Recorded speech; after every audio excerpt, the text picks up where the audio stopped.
The second part of the chapter is going to go through the appendicular skeleton. So for the appendicular skeleton, we first are going to look at the upper limbs and then the lower limbs. Both sets of limbs are going to begin with the girdles. So it's important that you know the pectoral girdle is also referred to as the shoulder girdle, and it has the clavicles and the scapulae that we can see right here. They attach the upper limbs to the axial skeleton, provide attachments for muscles and move upper limbs.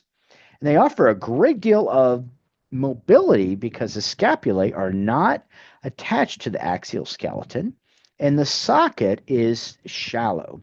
And we're going to learn that that socket is called the glenoid cavity, also sometimes called the glenoid fossa.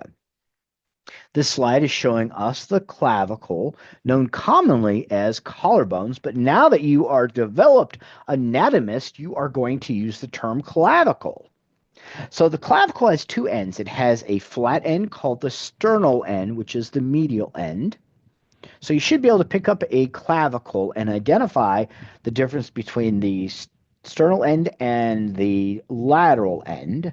The lateral end is going to be the acromial end. And they anchor muscles and act as braces to hold the scapula and the arms laterally. When we flip it over to the inferior view, we can also see the sternal end and the acromial end. The second bone in the pectoral girdle is the scapula, known also as the shoulder blade, and it's between ribs 2 and 7.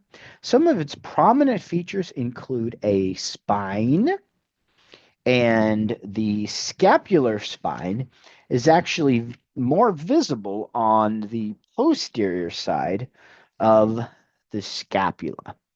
So we don't necessarily see it on this view. We'd have to flip it around to see the spine. But we do see the acromion, which remember means highest part of the shoulder.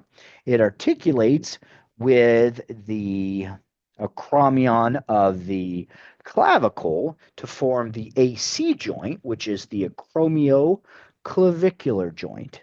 There's a coracoid process, which anchors the biceps muscle. The glenoid cavity, also sometimes called the glenoid fossa, is where the head of the humerus fits in. So those are the main parts of the scapula to know. Moving on to the upper limb, we see the upper limb has 30 bones for each upper limb, so that would be 60 bones between both arms. So it begins with the arm bone, which is the humerus, and it's the largest and longest bone of the upper limb. It articulates with the glenoid cavity of the scapula and inferiorly with the radius and ulna. The forearm, which remember is called the antebrachial region, is going to include the radius. The radius always articulates with the thumb. And then the most distal part of the upper limb is the hand, which includes 8 carpal bones, 5 metacarpal bones, and 14 phalanges. And remember, the carpal bones are short bones, and the metacarpals and the phalanges are long bones. So if we look a little more closely at the humerus, we can first see that the head of it is the proximal end that fits into the glenoid cavity here. There's a greater tubercle and a lesser tubercle. The greater tubercle is on the lateral side, and the lesser tubercle is going to be on the medial side. So it's site of attachment of rotator cuff muscles. Then about almost halfway down the humerus is an important tuberosity. Remember, a tuberosity is a point of attachment for a muscle. In this case, it's called the deltoid tuberosity, where the deltoid muscle attaches. Then, when we get further towards the distal end of the humerus here, we can see what's called the trochlea, which is an hourglass-shaped condyle, and a capitulum, which is a distal ball-like condyle. So they have a specific name for these two condyles. So when we look at the distal end here now of the humerus, we can see first of all, the trochlea, the hourglass shaped pointed condyle here in the anterior and the posterior view. And then we also see the capitulum, which is also another condyle. Remember that on top of condyles are epicondyles, and we have the medial and the lateral epicondyles. And those epicondyles, epi, remember, is the prefix that means on top of. We have the lateral epicondyle and the medial epicondyle. Other important fossa to know are the olecranon fossa. And that's an important one because you should know by now that the olecranon is the posterior part of the elbow, kind of your funny bone. So what's going to happen is that the ulna is going to fit into the olecranon fossa. So again, it's almost like we have a condyle fitting into a fossa, just like you learned about in the TMJ joint in the skull. So now we can see actually that articulation that happens at the elbow region. So we have an anterior view of the elbow region and a posterior view of the elbow region.